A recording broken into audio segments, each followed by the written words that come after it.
தமிழகத்தையே உலுக்கிய ஸ்வாதி கொலை வழக்கில் தேடப்பட்டு வந்த குற்றவாளியை நெல்லை மாவட்டம் செங்கோட்டையில் காவல்துறையினர் கைது செய்துள்ளனர்.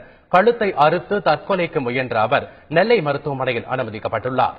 சென்னை சூளைமேடு பகுதியைச் சேர்ந்த பொறியாளர் ஸ்வாதி கடந்த 24ஆம் தேதி காலை நுங்கம்பாக்கம் ரயில் நிலையத்தில் ரயிலுக்காக காத்திருந்த போது மர்ம நபரால் வெட்டி படுகொலை செய்யப்பட்டார். ஆள் நடமாட்டம் மிகுந்த ரயில் நிலையத்தில் நடந்த இந்த சம்பவம் பெரும் அதிர்ச்சியை ஏற்படுத்தியது. இது தொடர்பாக காவல்துறையினர் 10 தனிப்படைகள் அமைத்து விசாரணை நடத்தி வந்தனர்.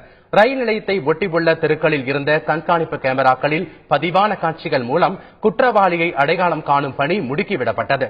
இந்த நிலையில் சம்பவத்தை நேரில் பார்த்தவர்கள் அளித்த தகவலின் அடிப்படையில் குற்றவாளி நெல்லை மாவட்டம் செங்கோட்டை அருகில் உள்ள மீனாட்சிபுரத்தைச் சேர்ந்த ராம்குமார் என்பதை காவல்துறையினர் கண்டுபிடித்தனர். சூளைமேட்டில் தங்கியிருந்த ராம்குமார் ஸ்வாதியை பின்தொடர்ந்து படுகொலை செய்துவிட்டு தப்பியோடி செங்கோட்டை அருகே பதுங்கியிருந்துள்ளார். அப்பகுதியை சுற்றி வளைத்த காவல்துறையினர் அவரை மடக்கி பிடித்துள்ளனர். அப்போது ராம்குமார் கத்தியால் தனது கழுத்தை அறுத்து தற்கொலைக்கு முயன்றுள்ளார். கழுத்தில் காயமடைந்த ராம்குமாருக்கு செங்கோட்டை மருத்துவமனையில் சிகிச்சை அளிக்கப்பட்டது. பின்னர் அவரை நெல்லைக்கு அழைத்து வந்த போலீசார் அரசு மருத்துவமனையில் சிகிச்சைக்காக அனுமதித்துள்ளனர்.